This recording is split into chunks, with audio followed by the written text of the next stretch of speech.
Hello friends, welcome to the success Kendra. Friends, आज इस video में हम लोग एडुटेरिया का जो नया बिहार स्पेशल का बुक आया हुआ है उसका सेट नंबर 4 डिस्कस करेंगे। देखिए फ्रेंड्स, यह जो बुक है 67th बीपीएससी और 68th बीपीएससी, साथ ही साथ बिहार एसएससी थर्ड सीजीएल की जो वैकेंसी आई है उसके लिए, बिहार दरोगा, बिहार पुलिस और बिहार सिविल कोर्ट की जो वैकेंसी आने वाली है उसके लिए काफ़ी इंपॉर्टेंट है। देखिए, इसमें सेट वाइज प्रश्न दिए गए हैं और एक सेट में 50 प्रश्न दिया गया है। ऑलरेडी मैंने आपको सेट नंबर 1 से लेकर के सेट नंबर 3 तक कवर करा दिया था। आज हम लोग सेट नंबर 4 को डिस्कस करेंगे। तो चलिए फ्रेंड्स, सेशन आज का स्टार्ट करते हैं। पहले प्लीज़ वीडियो को लाइक कर दीजिएगा और जब सेशन समाप्त होगा तो इसको शेयर भी ज़रूर कर दीजिएगा। फ्रेंड्स, जैसे मैंने आपको बताया कि इस वीडियो में हम लोग एडुटेरिया का जो नया बिहार स्पेशल का बुक आया हुआ है उसका सेट नंबर 4 डिस्कस करेंगे। देखिए, इसमें सेट वाइज प्रश्न दिए गए हैं और एक सेट में 50 प्रश्न दिया गया है। इससे पहले ऑलरेडी मैंने आपको सेट नंबर 1 से लेकर के सेट नंबर 3 तक को पूरी डिटेल में कवर करा दिया था। अगर आपने नहीं देखा है तो देख लीजिएगा, लिंक डिस्क्रिप्शन बॉक्स में मैंने दे दिया है सभी वीडियोज़ का। चलिए सेशन आज का स्टार्ट करते हैं। पहले प्लीज़ वीडियो को लाइक कर दीजिएगा। देखिए, आज के सेशन का पहला प्रश्न है कि शिशुनाग ने किससे पराजित कर शिशुनाग वंश की स्थापना की। अगर आपको आंसर पहले से पता है फ्रेंड्स तो आप आंसर कमेंट में दे करके बताते चलिएगा। साथ ही साथ जो भी मैं एक्सप्लेन करूंगा उसको ध्यानपूर्वक सुनिएगा। इससे क्या होगा कि एक प्रश्न के साथ साथ आपके 2 से 3 प्रश्न जो हैं कवर होते चलेंगे। अब यहाँ पर आप ध्यान दीजिएगा। देखिए फ्रेंड्स, हर्यंक वंश का अंतिम राजा कौन था? नागदशक था। ध्यान रखेंगे, हर्यंक वंश का आखिरी शासक जो था ये कौन था? नागदशक था। और हर्यंक वंश का संस्थापक कौन था? तो हर्यंक वंश का संस्थापक बिंबिसार था। ठीक है, तो देखिए, हर्यंक वंश का अंतिम राजा नागदशक को उसका अमात्य शिशुनाग ने पदच्युत करके मगध की गद्दी पर अधिकार कर लिया और शिशुनाग वंश की नींव रखी थी। तो देखिए, राइट आंसर क्या हो जाएगा? शिशुनाग ने किससे पराजित कर शिशुनाग वंश की स्थापना किया था? तो करेक्ट आंसर नागदशक हो जाएगा। ठीक है, और शिशुनाग ने वैशाली को अपनी राजधानी बनाई थी। उसके बाद अगला शासक कालाशोक बनता है और कालाशोक राजधानी को पुनः पाटलिपुत्र ले गया। तो ये सभी पॉइंट्स आप ध्यान रखिएगा। चलिए नेक्स्ट क्वेश्चन कर लेंगे। दूसरा प्रश्न कि पाटलिपुत्र को मगध की अस्थायी राजधानी के रूप में किसने स्थापित किया था? अभी मैंने आपको बताया कि शिशुनाग जो था इसने अपनी राजधानी वैशाली को बनाया था और कालाशोक जो बना शिशुनाग वंश का ही शासक था वो राजधानी को पुनः पाटलिपुत्र ले गया और इसी ने पाटलिपुत्र को मगध की अस्थायी राजधानी के रूप में स्थापित किया। राइट आंसर इसका ऑप्शन नंबर यहाँ पर देखिए ए हो जाएगा, कालाशोक। क्लियर। और देखिए, कालाशोक के समय में ही दूसरा बौद्ध संगति का आयोजन वैशाली में किया गया था और कालाशोक को यहाँ मैं लिख देता हूँ, कालाशोक को पुराण तथा दिव्यावदान में काकवर्ण कहा गया है। क्या कहा गया है इसको? काकवर्ण कहा गया है कालाशोक को। तो इसको भी आप ध्यान रखिएगा। चलिए नेक्स्ट क्वेश्चन कर लेंगे कि वान भट्ट द्वारा रचित हर्षचरित के अनुसार कालाशोक की हत्या चाकू मारकर किसने किया था? तो देखिए फ्रेंड्स, महापद्म नंद नामक व्यक्ति ने चाकू मार करके हत्या किया था। तो यहाँ पर देखिए महापद्म नंद दिया गया है, ऑप्शन नंबर बी हो जाएगा इसका राइट आंसर है। चलिए उसके बाद देखिए, एडुटेरिया का जो नया प्रैक्टिस बुक वॉल्यूम 3 आया हुआ है 67th बीपीएससी प्री एग्जाम 2022 के लिए, उसका 7 सेट तक मैंने कवर करा दिया। टोटल 12 सेट हैं इस बुक में, 5 सेट और बाकी है, जल्द ही मैं आपको उसको भी कवर करवा दूंगा। देखिए, चौथा प्रश्न है कि अजातशत्रु ने किस राज्य के साथ युद्ध में प्रथम बार शिलाकंटक तथा रथ मुसल जैसे नवीन शस्त्रों का प्रयोग किया था? तो करेक्ट आंसर इसका क्या हो जाएगा? राइट आंसर इसका वज्जी हो जाएगा, ऑप्शन नंबर ए हो जाएगा करेक्ट आंसर। अच्छा, वज्जी की राजधानी कहाँ थी? तो वज्जी महाजनपद जो था इसकी राजधानी वैशाली थी। ठीक है, और वज्जी संघ का लिच्छवी गणराज्य इतिहास में ज्ञात पहला गणतंत्र राज्य था। इसको भी आप ध्यान रखिएगा। देखिए, निम्न में से कौन सा महाजनपद गणतंत्र था? देखिए, ये प्रश्न पूछ लिया गया है, तो राइट आंसर इसका क्या हो जाएगा? राइट आंसर इसका ऑप्शन नंबर सी हो जाएगा, वज्जी। अभी मैंने बताया कि वज्जी संघ का लिच्छवी गणराज्य इतिहास में ज्ञात प्रथम गणतंत्र राज्य था। राजधानी कहाँ थी वज्जी की? तो वैशाली थी। ये सभी ध्यान रखिएगा। चलिए नेक्स्ट क्वेश्चन है कि आदि मानव के निवास के आरंभिक साक्ष्य बिहार में कहाँ से प्राप्त हुई थी? तो यह साक्ष्य जो प्राप्त हुई थी यह कहाँ से प्राप्त हुई थी? तो मुंगेर और नालंदा से। मुंगेर और नालंदा से, यानी कि ऑप्शन नंबर डी इसका राइट आंसर हो जाएगा। दक्षिणी बिहार से यह आरंभिक साक्ष्य जो है आदि मानव के निवास के ये प्राप्त हुई थी। नेक्स्ट क्वेश्चन है कि बिहार सहित पूर्वी भारत में आर्यों का आगमन कब हुआ था? तो देखिए, आर्यों का आगमन जो हुआ था यह उत्तर वैदिक काल में हुआ था। उत्तर वैदिक काल में हुआ था। ऑप्शन नंबर ए हो जाएगा इसका आंसर। और देखिए वैदिक काल के अंतर्गत सर्वप्रथम शतपथ ब्राह्मण में वर्तमान बिहार के भौगोलिक क्षेत्र का वर्णन मिलता है। वैदिक काल के अंतर्गत सर्वप्रथम शतपथ ब्राह्मण में, यहाँ मैं लिखता हूँ शतपथ ब्राह्मण में जो है वर्तमान बिहार के भौगोलिक क्षेत्र का वर्णन मिलता है।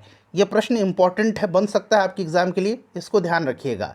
चलो उसके बाद देखिएगा कि बिहार प्रांतीय किसान सभा की स्थापना किसके द्वारा की गई थी। बिहार प्रांतीय किसान सभा की स्थापना जो है यह किया गया था 1929 में। ध्यान रखेंगे कब किया गया था, 1929 में। और किसने किया था, तो देखिए स्वामी सहजानंद सरस्वती जी ने किया था। ठीक है। और देखिए इस सभा का विस्तार गांव में करने में उन्हें कार्यानंद शर्मा, राहुल सांकृत्यायन, पंचानन शर्मा, यदुनंदन शर्मा आदि वामपंथी नेताओं ने सहयोग किया था। ठीक है, ध्यान रखेंगे स्वामी सहजानंद सरस्वती हो जाएगा। और कब, तो 1929 में बिहार प्रांतीय किसान सभा की स्थापना इन्होंने किया था। उसके बाद देखिए ईरानी यात्री अब्दुल लतीफ़ किस मुग़ल शासक के शासनकाल में बिहार आया था। तो देखिए ईरानी यात्री था यह अब्दुल लतीफ़, और यह आया था अकबर के शासनकाल में, यानी कि ऑप्शन नंबर डी इसका राइट आंसर हो जाएगा। और देखिए औरंगजेब के समय में कौन सा ब्रिटिश यात्री बिहार आया था, तो ये बर्नियर था। कौन था, बर्नियर जो था यह ब्रिटिश यात्री था, और यह आया था औरंगजेब के समय में, बर्नियर। ठीक है। चलिए नेक्स्ट क्वेश्चन कर लेंगे कि बिहार के किस उप नवाब की अफगानों ने हत्या कर दी थी। तो यह कौन था, तो यह था Zainuddin Haibat Jang. Option number C right answer हो जाएगा। इसकी हत्या जो है अफगानों ने कर दी थी। उसके बाद देखिए बिहार में सोरे के व्यापार का एकाधिकार अंग्रेजों को किसने प्रदान किया था। तो यह प्रदान किया था मीर जाफर ने। किसने किया था, मीर जाफर ने जो है अंग्रेजों को जो है बिहार में सोरे का व्यापार का एकाधिकार प्रदान किया था।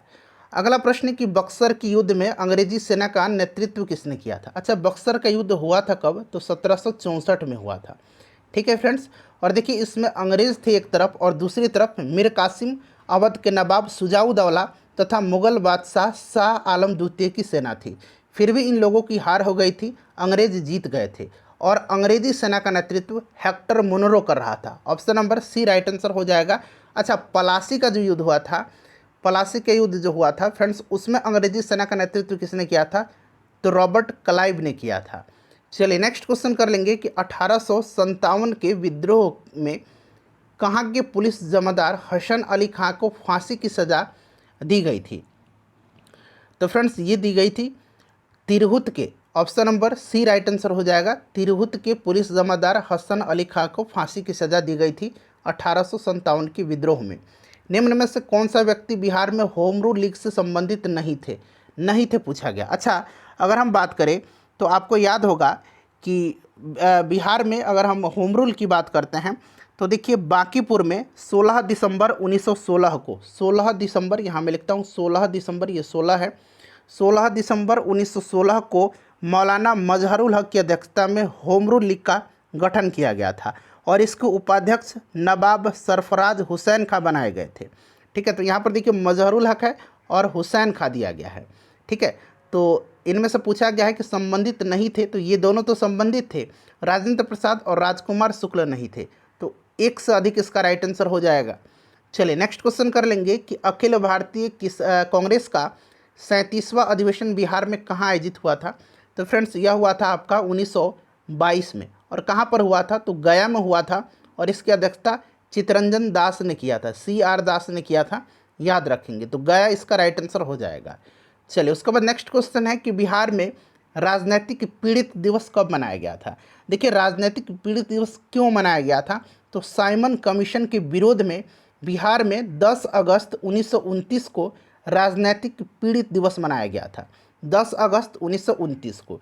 अच्छा, साइमन कमीशन पटना कब पहुंचा था, ये भी प्रश्न पूछा जा सकता है, तो याद रखेंगे 12 दिसंबर 1928 को, 12 दिसंबर 1928 को साइमन कमीशन पटना पहुंचा था। ठीक है, और साइमन कमीशन के विरोध में जो है बिहार में 10 अगस्त 1929 को जो है राजनीतिक पीड़ित दिवस मनाया गया था।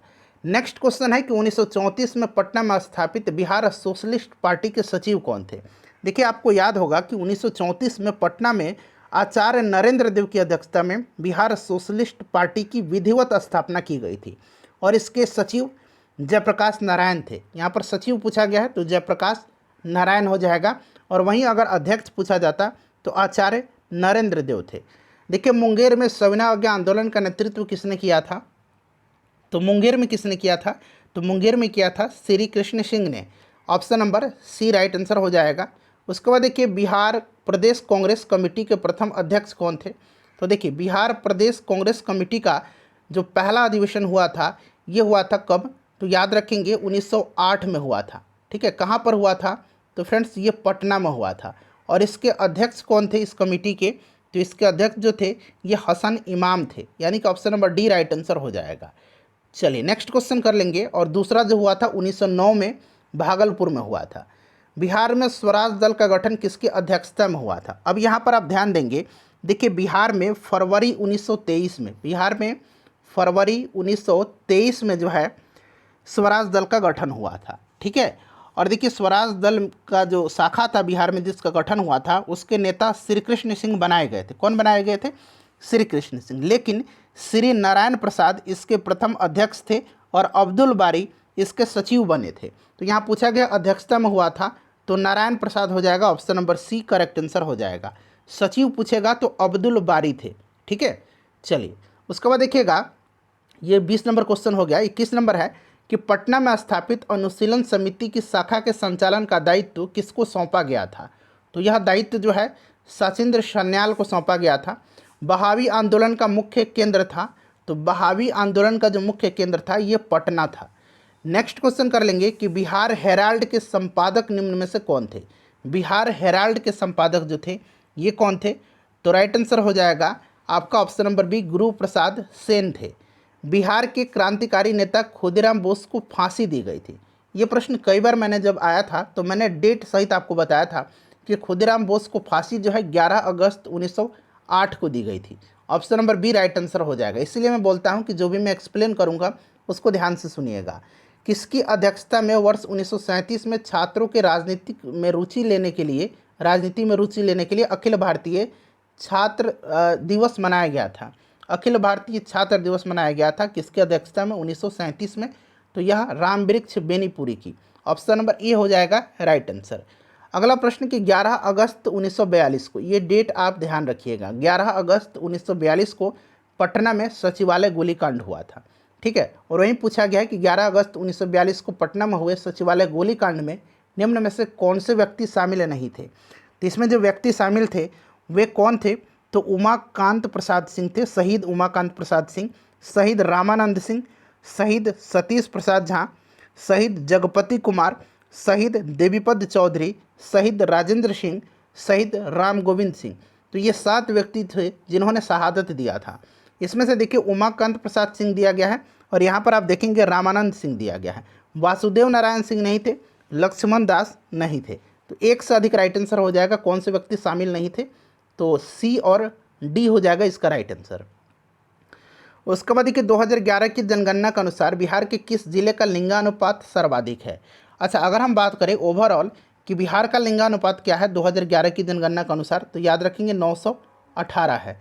सबसे ज़्यादा लिंगानुपात जो है ये गोपालगंज का है, सबसे कम जो है मुंगेर का। अच्छा, गोपालगंज का लिंगानुपात कितना है? तो ये भी ध्यान रखिएगा, 1021 जो है गोपालगंज का लिंगानुपात है और सबसे कम मुंगेर का कितना है? 876 है। चलिए नेक्स्ट क्वेश्चन कर लेंगे कि जनसंख्या घनत्व की दृष्टि से भारतीय राज्यों तथा केंद्र शासित प्रदेशों में बिहार का स्थान कौन सा है? यानी कि राज्य में भी और केंद्र शासित प्रदेश दोनों को मिला करके अगर केवल राज्य पूछता तो जनसंख्या घनत्व की दृष्टि से बिहार का पहला स्थान है, लेकिन दोनों को जब मिला दिया जाएगा तो बिहार का स्थान जो आएगा ये छठा आ जाएगा। चलिए आगे बढ़ेंगे, नेक्स्ट क्वेश्चन कर लेंगे कि निम्न में से कौन बिहार के प्रथम राज्यपाल थे? तो ये आपको पता होगा, जयराम दास दौलत राम थे। ऑप्शन नंबर सी हो जाएगा। प्रसिद्ध सीताकुंड का संबंध किस जिले से है? तो ये जलकुंड है और प्रसिद्ध सीताकुंड जो है ये कहाँ पर है? तो मुंगेर में है। Option number C right answer हो जाएगा। मुंगेर में कौन कौन से हैं? तो याद रखिएगा, मुंगेर में जो है सीताकुंड, लक्ष्मण कुंड, रामेश्वर कुंड, ये कहाँ पर है? मुंगेर में। अच्छा, राजगीर में भी बात करें तो राजगीर में कौन कौन सा कुंड है? तो राजगीर में सप्तधारा कुंड है, ब्रह्म कुंड है, मखदूम कुंड है। मखदूम कुंड, यहाँ मैं लिखता हूँ मखदूम कुंड है। ठीक है, उसके बाद देखिए सूर्य कुंड है, उसके बाद नानक कुंड है, नानक कुंड है, नानक कुंड। उसके बाद अग्निकुंड है राजगीर में। चलिए आगे बढ़ेंगे। नेक्स्ट क्वेश्चन है कि बिहार के किस जिले में तराई मिट्टी की सर्वाधिक बहुलता पाई जाती है। तो तराई मिट्टी की बहुलता सबसे ज़्यादा जो है ये पश्चिम चंपारण जिला में पाई जाती है।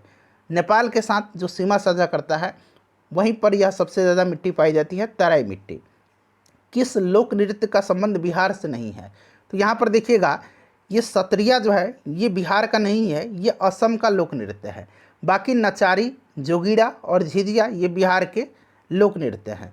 उसके बाद देखिए रामधारी सिंह दिनकर का संबंध किस जिले से था। तो देखिए रामधारी सिंह दिनकर जी का जन्म जो है यह 1908 में हुआ था। 23 सितंबर 1908 को सिमरिया गांव बेगूसराय में। तो बेगूसराय से यहाँ संबंधित हैं। उसके बाद देखिए नेक्स्ट क्वेश्चन है कि मुख्यमंत्री कन्या विवाह योजना के अंतर्गत बिहार में लड़की के परिवार वालों को शादी के समय कितनी सहायता राशि जो है प्रदान की जाती है। तो ये की जाती है 5,000 रुपये, महज 5,000 रुपये प्रदान किया जाता है। उसके बाद देखिएगा कि बिहार में जिला परिषद की कुल संख्या कितना है। इसका आंसर मैं चाहता हूं कि आप कमेंट करके बताइए कि कितने जिला परिषद की संख्या है बिहार में। अच्छा, पटना नगर निगम की स्थापना किस वर्ष की गई थी। पटना नगर निगम की स्थापना जो है देखिए फ्रेंड्स 15 अगस्त 1952 को की गई थी। तो यहाँ पर देखेंगे 15 अगस्त 1952 को की गई थी। और यहाँ पर देखिए पटना म्यूनिसिपल कॉरपोरेशन एक्ट 1951 के तहत, इसको भी आप ध्यान रखेंगे, पटना म्यूनिसिपल कॉरपोरेशन एक्ट 1951 के तहत जो है इसकी स्थापना 15 अगस्त 1952 को की गई थी।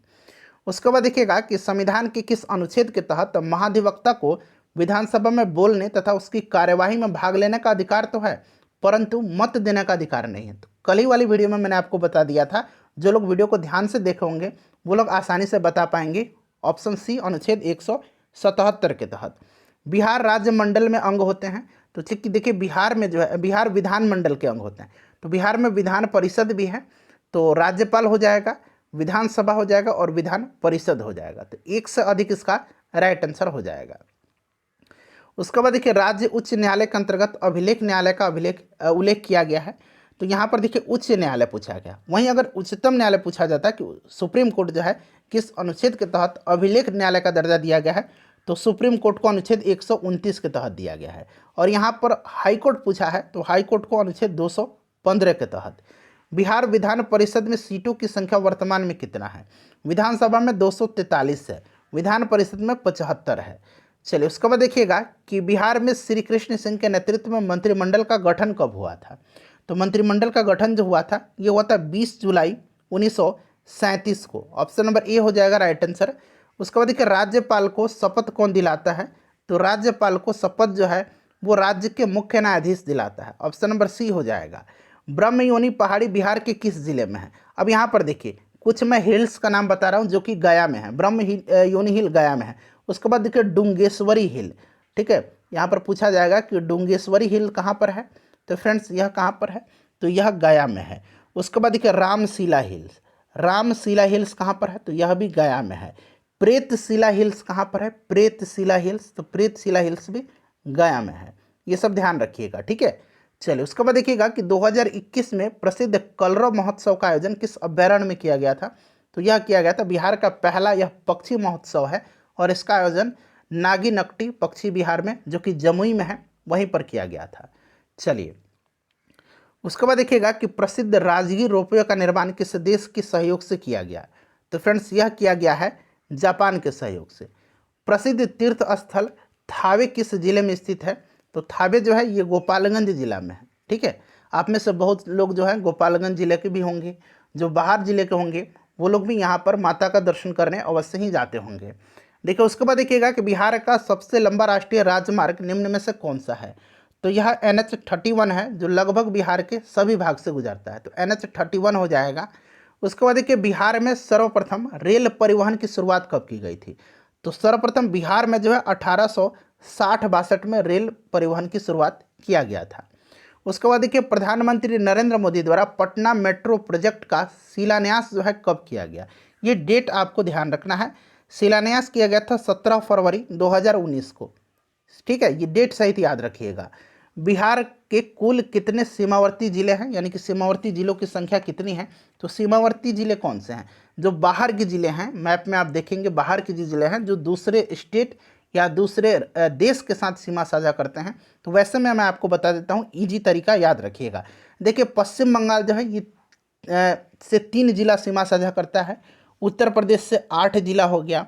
उसके बाद अगर हम बात करें तो नेपाल के साथ 7 जिला हो गया और झारखंड के साथ भी 8 जिला हो गया। तो सबको जोड़िए, 3 8 11 और 7 कितना हो गया, 11 7 18 8 26 हो गया। टोटल 26 जिले हैं। अब आप कहेंगे कि 26 तो ऑप्शन में है ही नहीं, तो ध्यान से सुनिए। देखिए कटिहार जो है ना, यह पश्चिम बंगाल से भी सीमा साझा करता है और झारखंड से भी करता है, ठीक है। किशनगंज जो है यह पश्चिम बंगाल से भी सीमा साझा करता है और नेपाल से भी सीमा साझा करता है।